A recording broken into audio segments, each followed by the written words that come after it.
Bismillahirrahmanirrahim. Assalamualaikum warahmatullahi wabarakatuh. Sama-sama kita mohon keberkatan daripada Allah Subhanahu wa taala dengan bacaan umul kitab Al-Fatihah. A'udzubillahi minasyaitonirrajim. Bismillahirrahmanirrahim. Alhamdulillahirabbil alamin. Arrahmanirrahim. Maliki yaumiddin. Iyyaka na'budu wa iyyaka nasta'in. Shiratal mustaqim. Ghairil maghdubi 'alaihim waladdallin.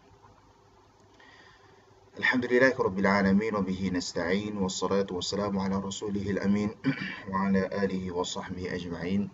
Subhanaka la ilma lana illa ma 'allamtana innaka antal alimul hakim. Allahumma rabbi shrah li sadri wa yassir li amri wahlul 'uqdatam min lisani yafqahu qawli wa la haula wa la quwwata illa billahil 'aliyyil 'azim wa ba'd. Para penonton, para pendengar yang dirahmati oleh Allah Subhanahu wa taala, alhamdulillah sama-sama kita merafakkan setinggi-tinggi kesyukuran kepada Allah Subhanahu wa taala atas limpah kurnianya pada pagi ini. Allah masih panjangkan lagi usia kita dengan amal ibadah, dengan zikir, dengan istighfar kepada Allah. Kita mulakan hari kita dengan solat tahajud, mulakan hari kita dengan membaca Al-Quran, mulakan hari kita dengan solat fardu subuh secara berjemaah. Mudah-mudahan Allah Subhanahu wa taala terima amal ibadah kita dan catatkan nama kita di kalangan hamba-hambanya soleh dan soleha insya-Allah. Para penonton dirahmati oleh Allah Subhanahu wa taala, alhamdulillah pada pagi ini setelah mana berlaku isu teknikal pada kuliah yang lalu, dengan bantuan beberapa sahabat, alhamdulillah pada pagi ini saya dapat bersiaran langsung dengan insya-Allah lah dengan baik, tanpa berlaku gangguan teknikal dan sebagainya. Dan insya-Allah pada pagi ini kita akan sambung kuliah bedah kita menerusi kitab Ahsanul Bayan Syarah Turuq At-Thayyibah pada muka surat berikutnya, iaitu muka surat yang ke-25.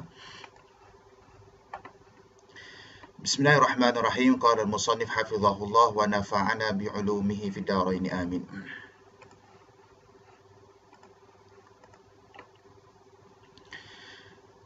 Perenggan atas sekali ya. Ba. Hafs bin Sulaiman ibn al-Mughirah Abu Umar al-Asadi al-Kufi al-Ghadiri al-Bazzaz al-Mutawaffa sanah 180 Hijriyatan.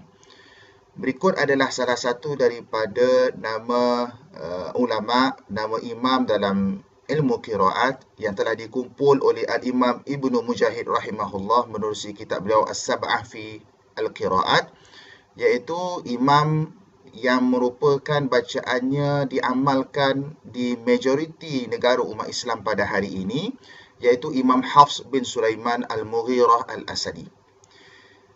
Berikutnya adalah yang keenam, adalah Imam Hamzah ibnu Hubaib bin Ammarah az-Zayyat al-Kufi bin Imarah az-Zayyat al-Kufi Abu Imarah al-Mutawaffa sanah 156 Hijriyatan. Imam yang keenam daripada salah satu 7 imam qiraat, iaitu yang keenam adalah Imam Hamzah bin Habib ataupun bin Hubaib, dalam setengah riwayat bin Habib bin Imarah az-Zayyat al-Kufi Abu Imarah, merupakan salah seorang daripada ulama qiraat yang berasal dari Kufah. Bagi Imam Hamzah ada 2 rawi, warawiyah, iaitu ada 2 rawi yang telah dikumpulkan oleh al-Imam Ibnu Mujahid rahimahullah. Rawi yang pertama ialah bernama Khalaf bin Hisham bin Tha'lab al-Bazzar Abu Muhammad al-Asadi al-Baghdadi al-Mutawaffa sanah 129 Hijriyatan bi Baghdad. Anak murid kepada Imam Hamzah yang diiktiraf sebagai rawi kepada Imam Hamzah, rawi yang pertama, anak murid yang pertama, nama beliau ialah Khalaf bin Hisham. Okay, kita panggil sebagai Imam Khalaf.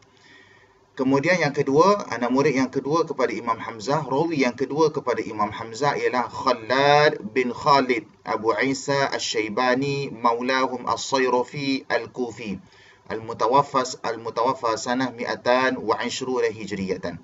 Rawi yang kedua ataupun anak murid yang kedua kepada Imam Hamzah iaitu Imam Khallad. Kita panggil sebagai Imam Khallad. Rawiya an Hamzah biwasitah. Artinya kedua-duanya, walaupun kita panggil sebagai rawi kepada Imam Hamzah iaitu Khalaf dan Khallad, kedua-duanya kita panggil sebagai anak murid kepada Imam Hamzah yang meriwayatkan bacaan Imam Hamzah. Namun begitu, hakikatnya dari sudut ilmu sanad Al-Quran, kedua-duanya tidak bertalaki secara langsung daripada Imam Hamzah. Sebab itu kita panggil ada wasitah, iaitu ada perantara antara Khalaf dan Khalad dengan Imam Hamzah. Iaitu ada satu perantara guru kepada mereka berdua. Faqad qara'a, maka sesungguhnya kedua-duanya, yakni Khalaf dan Khalad, telah membaca Al-Quran, bertalaki Al-Quran ala Sulaim bin Isa an Hamzah Az-Zayyad. Iaitu berdasarkan kepada ilmu sanad, artinya kedua-duanya telah bertalaki dengan Imam Sulaim bin Isa. Sulaim bin Isa pula bertalaki daripada Imam Hamzah Az-Zayyad rahimahumullah. Artinya mereka berdua tidaklah bertalaki secara langsung daripada Imam Hamzah, bahkan ada satu perantara guru mereka iaitu Sulaim bin Isa. Namun begitu, oleh kerana kedua-dua ni adalah masyhur pada waktu tersebut, maka ulama menyandarkan bacaan-bacaan mereka ini disandarkan sebagai rawi, dikenali sebagai rawi kepada Imam Hamzah. Dan imam yang ketujuh yang telah dihimpunkan oleh Al-Imam Ibnu Mujahid rahimahullah dalam kitab beliau As-Sab'ah, iaitu Imam Ali bin Hamzah bin Abdillah bin Bahman bin Fairuz Al-Asadi Abul Hasan Al-Kisai rahimahullah al-mutawaffa sanah 189 Hijriyatan. Imam yang ketujuh, Ali bin Hamzah, ataupun lebih dikenali sebagai Al-Imam Al-Kisai rahimahullah, kita panggil sebagai Imam Al-Kisai. Warawiyah, dan baginya ada dua rawi. Yang pertama, Abul Harith Al-Lais bin Khalid Al-Baghdadi Al-Mutawaffa sanah 240 Hijriyah. Anak murid yang pertama, rawi yang pertama kepada Al-Imam Al-Kisai, salah seorang daripada tokoh ulama qiraat yang berasal dari Kufah, iaitu Abul Haris. Kita panggil sebagai rawi Abul Haris. Okay. Yang kedua, Hafs bin Umar bin Abdul Aziz Abu Umar Ad-Duri Al-Mutawaffa sanah 240 Hijriyatan wa huwa rawi Abi Amr Al-Basri. Anak murid yang kedua kepada Imam Kisai ataupun perawi yang kedua bagi Al-Imam Al-Kisai rahimahullah, iaitu Hafs bin Umar ataupun lebih dikenali sebagai Ad-Duri. Kata tuan kitab, wa huwa rawi Abi Amr Al-Basri, dan beliau juga adalah rawi kepada Imam Abu Amr Al-Basri. Para penonton yang dirahmati oleh Allah Subhanahu wa taala, sebelum ni kita dah bincang tentang biodata, sedikit pengenalan kepada 7 imam qiraat yang telah dihimpunkan oleh Al-Imam Ibnu Mujahid rahimahullah. Daripada 7 tersebut, salah seorang daripada ulama qiraat, imam yang ketiga, dikenali sebagai Al-Imam Abu Amr. Al-Imam Abu Amr. Al-Imam Abu Amr, bagi beliau ada dua rawi, dua anak murid, iaitu yang pertama As-Susi. Okay, rawi As-Susi. Yang kedua adalah rawi Ad-Duri. Jadi rawi Ad-Duri itu ialah Hafs bin Umar. Artinya Hafs bin Umar ni, Ad-Duri, merupakan rawi anak murid kepada dua imam. Beliau jugalah yang mempelopori bacaan Imam Abu Amr, yang meriwayatkan bacaan Imam Abu Amr, imam yang ketiga. Dan beliau jugalah yang mempelopori bacaan Al-Imam Al-Kisai, yang meriwayatkan bacaan Al-Imam Al-Kisai. Artinya orang yang sama. Bila sebut Duri itu adalah Duri yang sama, Al-Imam Ad-Duri yang sama. Cuma bezanya adalah bila kita kata Al-Imam Ad-Duri, orang akan tanya balik, ni Imam Duri, Duri Abu Amr ke Duri Kisai? Maknanya adalah Duri yang meriwayatkan bacaan Imam Abu Amr ataupun Al-Imam Ad-Duri yang meriwayatkan bacaan Al-Imam Al-Kisai. Okay. Wa hunaka minar ruwati man akhadha 'anil qari'i mubasharatan wa minhum man akhadha anhu biwasithah kama taqaddam. Kata tuan kitab, dan di sana berdasarkan kepada biodata ringkas yang dikemukakan oleh penulis kitab, kata tuan kitab, dan di sana minar ruwah man akhadha anil qari'i mubasharah. Di sana ada di kalangan rawi-rawi, minar ruwah, ada yang di kalangan rawi-rawi, anak murid tadi tu, man akhadha anil qari', yang mana mereka mengambil bacaan daripada qari'. Qari' di sini artinya guru mereka. Al-qari' artinya imam mereka. Di kalangan anak murid ada yang mempelopori ataupun meriwayatkan atau mengambil bacaan daripada imam mereka mubasyarah, secara langsung. Artinya ada di kalangan mereka yang bertalaki secara langsung daripada imam mereka. Sebagai contoh, imam bacaan kita Imam Hafs. Imam Hafs bertalaki secara langsung dengan ayah tiri beliau, iaitu Imam Asim. Wa minhum man akhadha anhu biwasithah, dan di kalangan mereka ada yang mengambil daripada guru mereka, daripada bacaan guru mereka melalui perantara, sebagaimana Imam Kisai dan juga sebagaimana Imam Hamzah. Kama taqaddam, sebagaimana yang telah dijelaskan sebelum ini. Wa idza qulna, dan apabila kita katakan, kami katakan, limaza ikhtalafatir riwayatu bainar ruwati ma'a annahum akhadhu an nafsil qari', kenapa berlakunya perselisihan riwayat?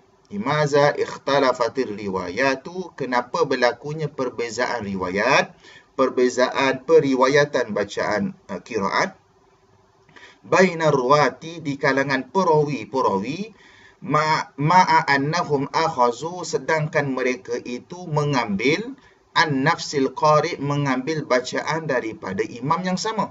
Ini menjadi satu persoalan. Sebagai contoh, saya ambil contoh yang paling mudah untuk kita fahami, iaitu bacaan imam kita. Imam kita adalah Imam Hafs, di mana Imam Hafs merupakan perawi yang kedua kepada Imam Asim. Perawi yang pertama ialah Imam Syu'bah. Baik, kalau kita lihat kepada riwayat bacaan, di mana ada perbezaan antara bacaan kita menerusi riwayat Hafs dan juga bacaan riwayat Syu'bah. Walaupun kedua-duanya bertalaki daripada imam yang sama. Hafs belajar Quran daripada Asim, Syu'bah juga membaca Al-Quran, belajar Al-Quran daripada Imam Asim. Namun begitu, kenapa? Persoalan di sini adalah kenapa berbeza bacaan? Itu yang dilontarkan, persoalan yang dilontarkan oleh penulis kitab. Fa inna kulla wahidin minal a'immah, maka sesungguhnya setiap daripada imam qiraat yang 7 itu, qara'a ala jama'atin bi qira'atin mukhtalifah, setiap daripada mereka itu membaca Al-Quran ala jama'ah, kepada satu kumpulan. Makna mereka membaca Al-Quran, guru-guru ni pula, imam-imam qiraat ni pula, mereka bertalaki mengambil bacaan daripada sekumpulan manusia, makna sekumpulan tokoh-tokoh, biqiraatin mukhtalifah, dengan qiraat yang berbeza, yang pelbagai. Artinya Imam Asim tu dia meriwayatkan ilmu bacaan kepada Hafs berbeza dengan Syu'bah. Kenapa? Kerana Imam Asim itu sendiri bertalaki dengan ramai guru. Bila ramai guru dia bertalaki, maka dia mendapat pelbagai jenis bacaan. Maka diriwayatkan kepada Hafs satu jenis bacaan, diriwayatkan pula kepada Syu'bah satu jenis bacaan. Wa naqala dzalika ala ma qara'a, dan dia pun wa naqala, artinya imam tadi itu memindahkan, naqal, ataupun kita panggil mewariskan bacaan yang mereka pelajari, mereka talaki daripada guru-guru mereka, jamaah tadi itu, ala ma qara'a, berdasarkan apa yang mereka baca. Faman qara'a alaihi bi ayyi harfin lam yaruddahu idza kana dzalika mimma qara'a bihi ala a'immah, maka barang siapa yang membaca ke atasnya, maknanya siapa yang bertalaki pula dengan imam tadi. Imam qiraat tadi, makna kalau anak murid pula, anak murid bertalaki dengan imam qiraat tadi. Bi ayyi harfin, dengan mana-mana harf. Harf ni salah satu daripada 7 huruf yang telah kita bincang sebelum ini. Lam yaruddahu, maka ia tidaklah ditolak. Tidaklah ditolak, tidaklah dipertikaikan, tidaklah ditolak. Iza kana zalika mimma qara'a bihi ala a'immati, apabila apa yang dia baca itu adalah apa yang beliau talaki dengan imam-imam mereka. Artinya, bukanlah berarti bacaan Hafs yang betul, bacaan Syu'bah yang salah, ataupun bacaan Syu'bah yang betul, bacaan Hafs yang salah. Namun sekiranya kedua-duanya bertalaki kepada imam, yang mana imam tu juga mengambil kedua-dua bacaan daripada guru mereka dengan bacaan yang sama, maka bacaan itu adalah bacaan yang diterima, bacaan yang tidak ditolak. Qala, Qala Nafi', berkata Imam Nafi', sebagai contoh, kata tuan kitab, Qala Nafi', berkata Imam Nafi', qara'tu ala sab'ina minat tabi'in. Aku telah membaca Al-Quran, aku telah bertalaki Al-Quran ke atas 70 guru. Guru beliau, Imam Nafi' itu sendiri, imam yang pertama, yang disusun oleh Imam Ibn Mujahid, iaitu aku telah bertalaki seramai 70 orang di kalangan tabi'in. Masya Allah. Kalau kita biasa guru Quran kita bila masa sekolah rendah kan. Habis sekolah rendah sekali tu je lah khatam. Dah lama tak khatam kan. Sekali tu lah kalau seorang guru, seorang je lah guru kita. Tapi Imam Nafi' tuan-tuan, imam besar dalam ilmu Quran, imam besar dalam ilmu qiraat. Beliau sendiri pun bertalaki Al-Quran mencari ilmu. Sampaikan guru beliau mencecah 70 orang. Guru dalam bidang Quran, bidang qiraat. Masya Allah. Famattafaqa alaihi ithnan akhazathu wa ma syadza fihi wahidun taraktuhu. Di kalangan 70 tu kata Imam Nafi', sekiranya ada persamaan, famattafaqa alaihi ithnan, sekiranya suatu bacaan itu ada ittifaq. Ittifaq ni maksudnya disepakati. Dua lelaki, dua bacaan. Maksudnya kalau ada dua guru Quran, yang mana dua-dua guru Quran itu membaca Quran dengan kaedah yang sama, dengan manhaj yang sama, dengan usul yang sama. Sekiranya satu bacaan dibaca oleh dua guru Quran, kata Imam Nafi', akhaztuhu, maka aku ambil. Sebab apa? Sebab bacaan tu kira bacaan yang diiktiraf. Kenapa? Kerana bacaan itu diamalkan juga oleh tabi'in yang lain. Maka kalau ada dua tabi'in baca dengan bacaan yang sama, aku pergi belajar, aku bertalaki, aku mengambil bacaan tersebut. Wa ma syadza fihi wahidun taraktuhu.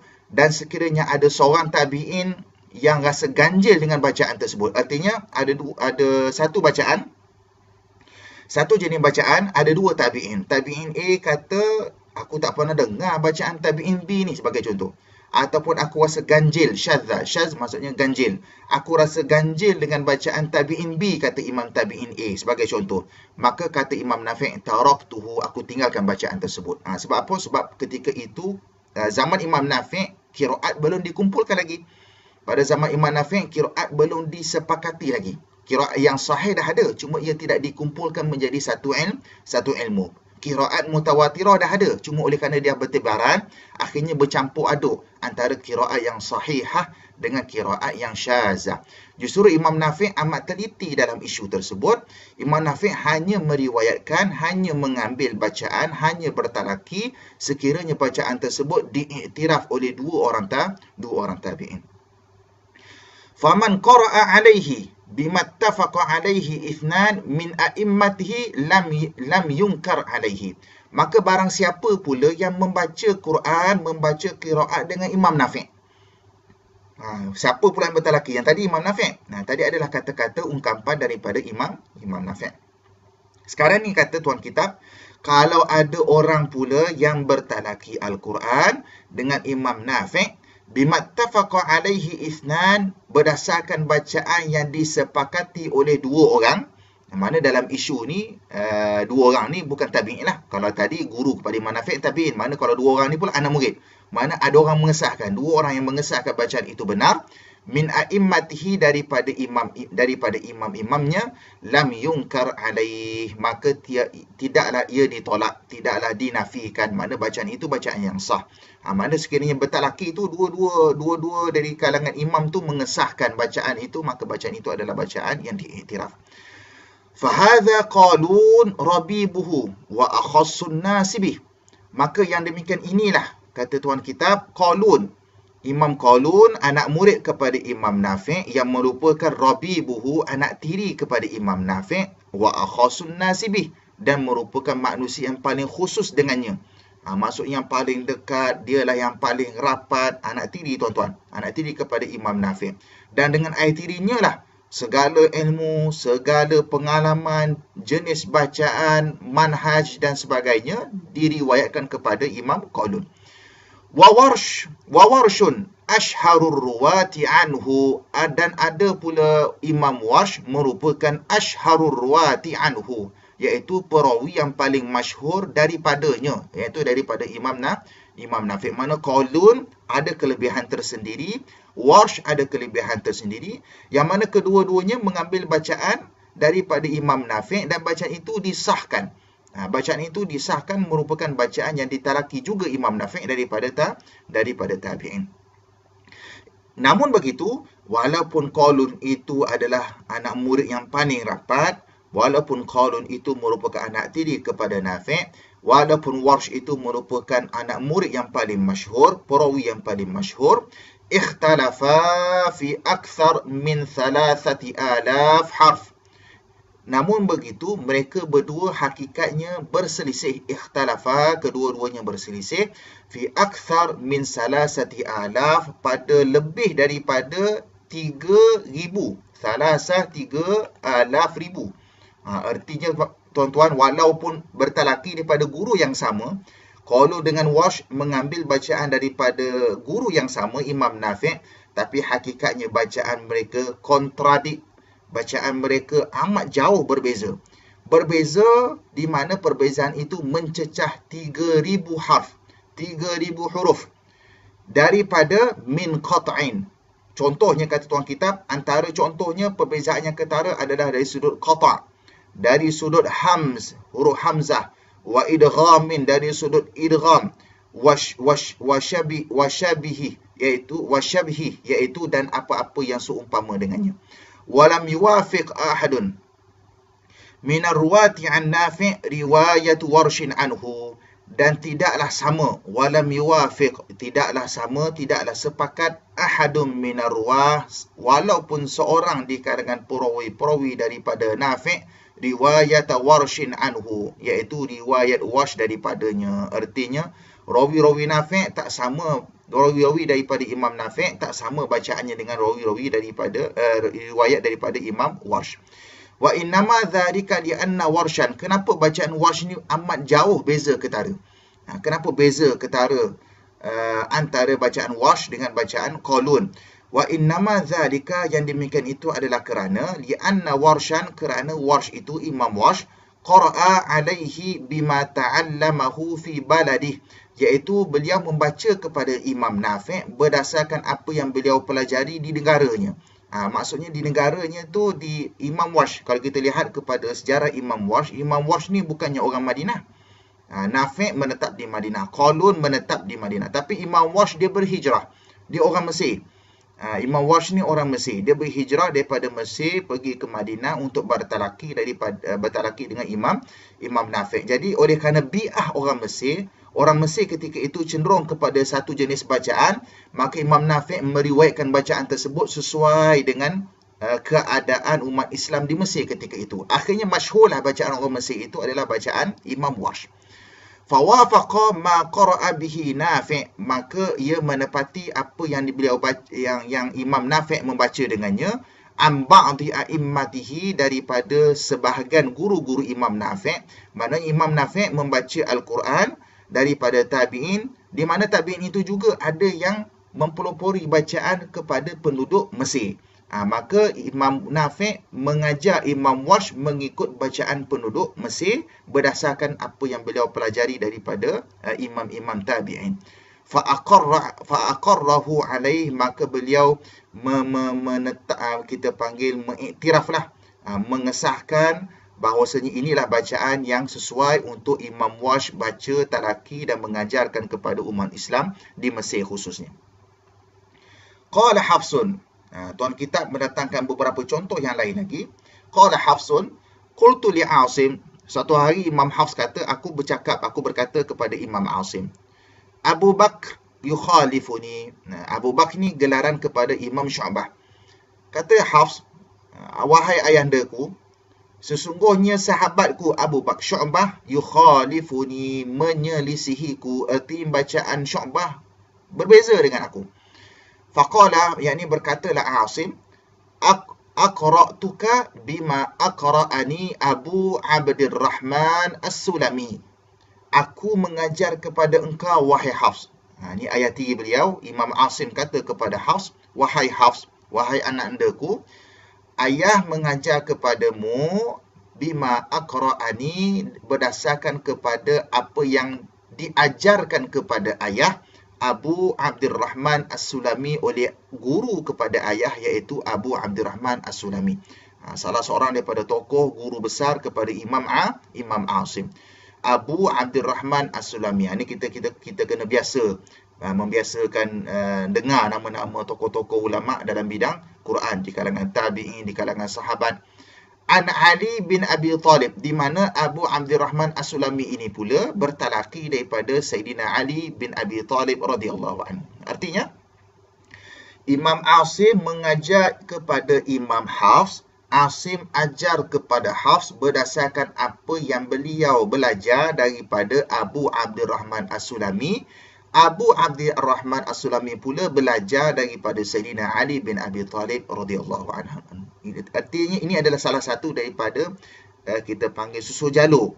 Susur jalur sanad bacaan di mana guru mengajarkan bacaan kepada anak murid. Maknanya kalau kita hari ni tuan-tuan dan puan-puan, kita hari ni kita baca bacaan Hafs, artinya sanad bacaan kita adalah bacaan yang bersambung sampai kepada sahabat iaitu Sayyidina Ali bin Abi Talib.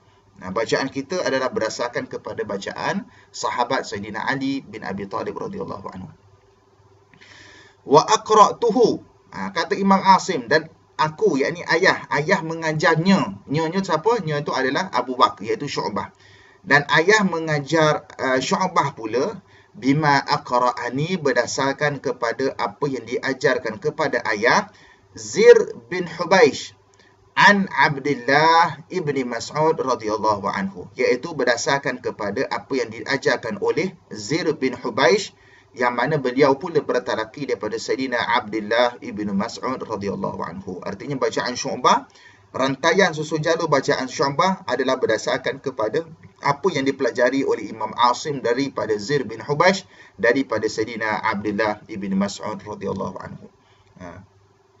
Begitu indahnya dari sudut ilmu bacaan Al-Quran pada hari ini, di mana apa yang kita pelajari, selok-belok sebutan, dari sudut imalahnya, dari sudut idghamnya, dari sudut dengungnya, kesemuanya bukan direka-reka oleh ulama tajwid, tidak. Kesemua bacaan tersebut bukan direka-reka oleh ulama qiraat, tidak. Bahkan apa yang kita pelajari itu merupakan salah satu daripada metod kita panggil talaki dengan musyafahah. Talaki secara musyafahah, iaitu kita bertalaki mempelajari ilmu Al-Quran bil musyafahah, dengan musyafahah. Artinya kita mengambil bacaan itu daripada guru, daripada mulut guru. Kita tengok sebutan mulut guru, macam mana kita nak baca taklil, macam mana kita nak baca imalah, macam mana kita nak baca tashil. Dari sudut teori, ia dibahaskan dalam kitab tajwid. Tajwid kata apabila huruf ini bertemu dengan huruf ni, maka dibaca sekian. Ketika wasal sekian, ketika waqaf sekian. Itu teori. Kadang-kadang teori kita boleh baca. Baca macam tu lah, baca buku. Tapi kita nak praktikkan tu, tidak lain dan tidak bukan mesti dipelajari secara talaki bil musyafahah. Kita mempelajari bacaan Quran secara berguru, mengambil bacaan tersebut daripada mulut guru, yang mana daripada guru itu jugalah beliau bertalaki daripada gurunya, sehinggalah kepada imam qiraat, sehinggalah kepada tabi'in dan sahabat daripada Nabi SAW. Wa ba'da wafatil qurra, dan selepas kematian qurra, iaitu qari-qari, imam-imam qiraat ini, halla makanahum talamizuhum, maka telah mengambil alih tempat mereka itu anak-anak murid mereka. Maknanya bila guru dah wafat, guru dah meninggal dunia, kembali ke rahmatullah, maka anak murid mengambil tempat guru pula. Artinya anak murid pula yang mengajar Al-Quran. Wa akhazu yuqri'una an-nasa al-Qur'ana, dan mereka mengambil tempat tersebut, yuqri'unan nas al-Quran, mereka mengajarkan pula Al-Quran kepada manusia. Wa summiyal akhidhu 'anir rawi tariqan, maka dinamakan orang yang belajar daripada rawi sebagai tariq. Artinya kalau imam qiraat kita panggil qari, imam tadi sebagai contoh Asim kita panggil qari, gelaran dia al-qari. Anak murid kepada Asim kita panggil rawi, ar-rawi. Okay. Anak murid kepada Asim iaitu Hafs kita panggil sebagai ar-rawi. Syu'bah, anak murid kepada Asim kita panggil ar-rawi. Anak murid kepada Hafs pula. Sekarang ni kita bincang anak murid kepada Syu'bah, anak murid kepada Qalun, anak murid kepada Warsh, anak murid kepada semua rawi. Anak murid kepada rawi dipanggil sebagai tariqah. Mana itu dipanggil gelaran, kita panggil gelaran martabat. Martabat bacaan, sekiranya imam dipanggil qari, sekiranya anak murid kepada imam dipanggil rawi, anak murid kepada imam dipanggil sebagai tariq. Fattariqu, maka kalimah tariq dari sudut ilmu qiraat ialah kullu ma ukhidha 'anil rawi, setiap apa yang diambil bacaan daripada rawi, wa insafula, dan walaupun ke bawah, wa insaful maksudnya dan apa-apa juga yang ke bawah. Maksudnya start daripada anak murid tariq itu dan ke bawah. Mithla tariq Ubaid ibn Sabbah wa tariq al-Hashimi wa tariq at-Taisir. Seperti contoh tariq Ubaid bin Sabbah. Artinya Ubaid bin Sabbah ni nama orang. Siapa Ubaid bin As-Sabbah? Ubaid bin As-Sabbah adalah anak murid kepada Imam Hafs. Maknanya Asim guru besar, maha guru besar. Anak murid kepada Imam Asim tu gurunya adalah Hafs. Okay. Anak murid kepada Hafs tu pula adalah Ubaid bin As-Sabbah. Maknanya yang mempelopori bacaan Hafs ini adalah Ubaid bin As-Sabbah. Ubaid bin As-Sabbah ni kita panggil sebagai tariq. Kita tak panggil dia rawi sebab dia bukan martabat rawi. Okay. Martabat rawi anak murid kepada imam. Sekarang ni dia adalah anak murid kepada anak murid yang merupa anak murid kepada imam. Anak murid kepada imam. Artinya martabat yang ketiga. Martabat ketiga kita panggil sebagai tariq. Martabat ketiga dan ke bawah. Anak murid kepada anak murid kepada anak murid kepada anak murid sebagai contoh kan. Martabat ketiga, martabat keempat, martabat kelima dan sebagainya yang ke bawah, wa insaful, sampailah ke bawah, kesemuanya dipanggil sebagai tariq. Sebagai contoh, tariq al-Hashimi, anak murid kepada Ubaid bin As-Sabbah pula. Wa tariq at-Taisir, anak murid kepada anak murid dan sebagainya. Dia makin lama makin ke bawah. Cuma gelaran at-Taisir tu bukan nama imam lah. At-Taisir tu nama kitab. Kenapa dia letak nama kitab? Kerana nak mempelopori bahawasanya penulis atau pengarang kepada kitab At-Taisir iaitu Imam Abu Am Ad-Dani rahimahullah. Beliau juga dikenali sebagai Tariq At-Taisir. Okay? Kerana meriwayatkan salah satu daripada bacaan Imam Hafs. Watawala at-ta'lifu fil qiraat, maka berterusanlah pula penulisan dari sudut ilmu qiraat, diikuti pula dengan penulisan dari sudut ilmu qiraat. Wa min ashharil kutub, dan di antara kitab-kitab penulisan yang masyhur dalam ilmu qiraat fi hadzal mawdu'i, dalam bidang ini, dalam topik ini, iaitu Kitabut Tadhkirah fil Qiraat Ats-Tsamani li Abil Hasan Tahir ibn Abdul Mun'im ibn Ghalbun al-Mutawaffa 399 Hijriyatan. Antara kitab yang masyhur dalam penulisan dalam ilmu qiraat iaitu kitab At-Tadhkirah. Salah satu daripada kitab rujukan awal dalam ilmu qiraat namanya kitab At-Tadhkirah fil Qiraat Ats-Tsaman. Kitab At-Tadhkirah yang membincangkan qiraat 8. Apa benda qiraat 8 pula? Qiraat 8 tu maksudnya dikumpulkan ketika itu Imam Ibn Ghalbun, yang dikarang oleh Imam Ibn Ghalbun. Beliau mengumpulkan 8 qiraat. Selepas daripada apa yang dikumpulkan oleh Al-Imam Ibn Mujahid, maka beliau dapati ada tak penambahan satu lagi imam dalam ilmu qiraat, maka dikenali sebagai al-qiraat ats-tsaman. Akhirnya sehinggalah sempurna qiraat itu menjadi 10. Okay. Yang wafat pada tahun 399 Hijriah. Tubi'a, telah dicetak, bitahqiqi Aiman Suwaid wa ukhra bitahqiqi Dr. Sa'id Za'imah. Kitab ini dicetak pada hari ini. Artinya ia boleh didapati di mana-mana maktabah, mana-mana library, kedai jual buku. Biasanya kedai jual buku kita Arab lah. Okay? Dengan semakan bitahqiqi Aiman Suwaid. Dengan semakan, dengan pengesahan oleh salah seorang ulama kontemporari. Nama beliau masyhur pada hari ini, pakar dalam bidang Quran dan juga qiraat, dalam bidang tajwid, iaitu Dr. Syekh Dr. Aiman Suwaid. Wa ukhra, dan juga cetakan yang lain pula, kata tuan kitab. Makna ada dua cetakan lah. Satu cetakan yang disemak oleh Dr. Aiman Suwaid, satu lagi cetakan disemak oleh Dr. Sa'id Za'imah. Bagi kita lihat kepada nota kaki, nombor 1 ni tadi ada sedikit sambungan nota kaki pada kata-kata ucapan Imam Nafi' tadi. Kata-kata ucapan Imam Nafi' yang mana beliau menyatakan bahawa beliau bertaraki daripada 70 orang tabi'in. Wa huna adkhala Nafi' dhabitan akhara 'ala ittisali sanad wa sihhatihi. Ni tuan-tuan dan puan-puan mungkin boleh betulkan sedikit cetakan di sini. Kalau cetakan sini ditulis waw sad ha ta ta. Dia bukan sad ha ta ta, sepatutnya waw sad ha ta ha. Ha simpul, buang titik tu. Buang titik di atas huruf ta marbutah. Sebenarnya bukan ta marbutah, huruf ha tu. Wasihhatihi, bukan wasihhatiti. Tihi bukan titi ya. Okey. Wa huna adkhala Nafi' dhabitan akhar. Kata tuan kitab, di sini Imam Nafi' memasukkan satu lagi kriteria, dhabitan, satu lagi syarat, kriteria tambahan yang lain, ala ittisali sanad, berdasarkan kepada sambungannya sanad, bersambungnya sanad bacaan Al-Quran, wa sihhatihi, dan pengesahan, keabsahan, kesahihan sanad tersebut, wa huwa asy-syuhratu wal istifadatu, iaitu mesti bacaan itu masyhur. Sebab apa? Sebab Imam Nafi' mengajar Warsh, beza bacaan Warsh daripada Imam Qalun. Sedangkan Imam Nafi' sendiri pun mempraktikkan bacaan di kalangan penduduk Madinah. Kebanyakan mereka membaca Al-Quran berdasarkan sebagaimana bacaan Imam Qalun.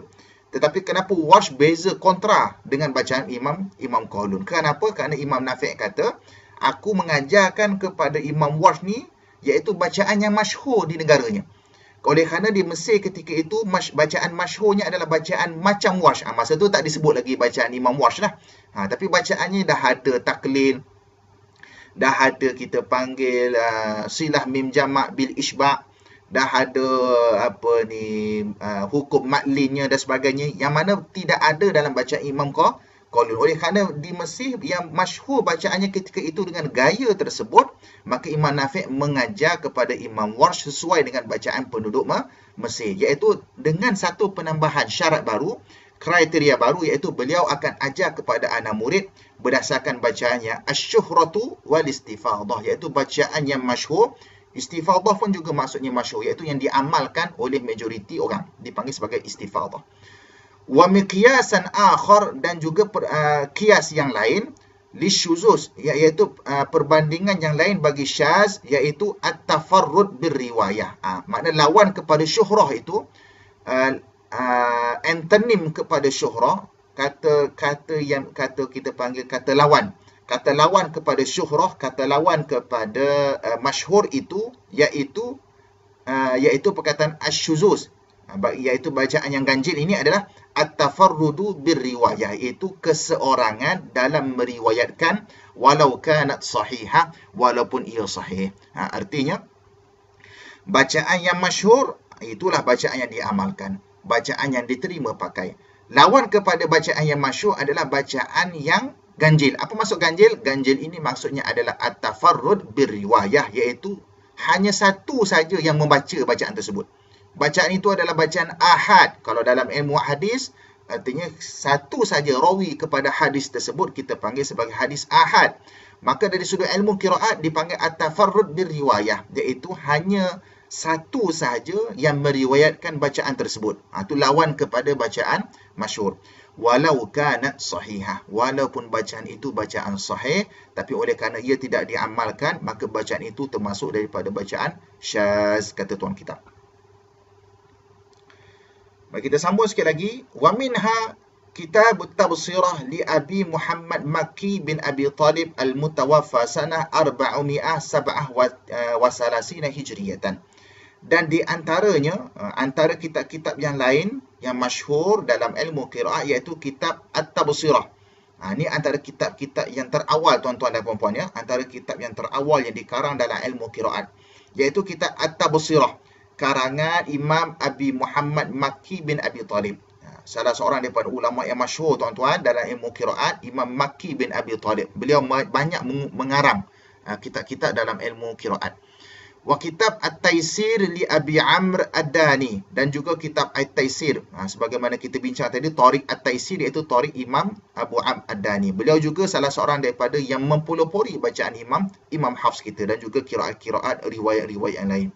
Beliau mengarang kitab At-Taisir dalam ilmu qiraat, qiraat 7, al-mutawaffa sanah 444 Hijriyatan, wafat pada tahun 444 Hijriah.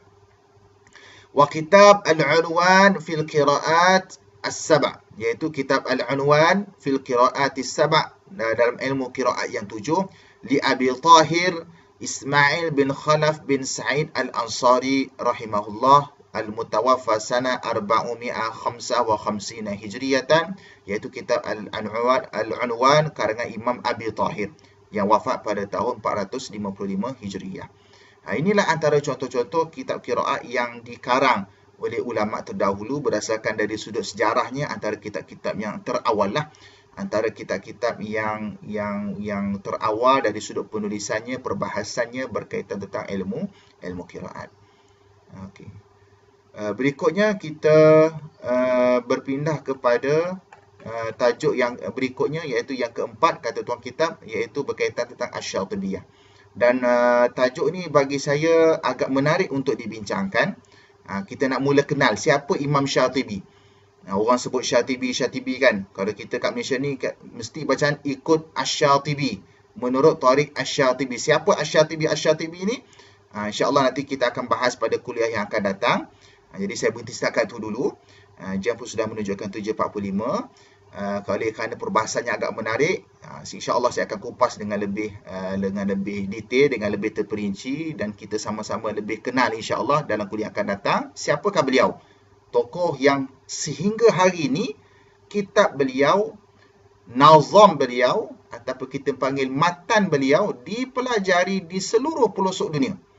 Mana-mana tempat di dunia kalau nak belajar qiraat mesti belajar matan beliau. Mana-mana tempat di seluruh dunia, baik di peringkat sekolah, di peringkat universiti, college, di madrasah, mana-mana, di masjid hatta sekalipun, kesemuanya orang yang cintakan Quran, cintakan qiraat, kalau nak belajar qiraat, hatta nak belajar bacaan hafz sendiri pun, mereka akan didedahkan dengan kitab Hirzul Amani wa Wajhut Tahani, ataupun kita panggil dikenali sebagai matan Asy-Syatibiyah. Masya Allah, ini salah satu daripada amal jariah beliau. Yang Allah makbulkan amal jariah beliau, Allah catatkan amal jariah beliau kekal sehingga hari akhirat, yang mana ilmu ini terus dipelajari oleh umat Islam pada hari ini. InsyaAllah kita akan lebih kenali siapakah tokoh yang hebat ini pada sesi kuliah yang akan datang insyaAllah. Setakat itu sajalah sedikit perkongsian daripada saya pada pagi ini. Mudah-mudahan sedikit perkongsian ini akan memberi manfaat kepada kita semua insyaAllah. Aqulu qawli hadza wa astaghfirullahal azim li wa lakum. Kita tangguh bacaan kita, kuliah kita pada pagi ini dengan bacaan tasbih kafarah dan juga suratul As. Subhanakallahumma wa bihamdika asyhadu an la ilaha illa anta astaghfiruka wa atubu ilaik.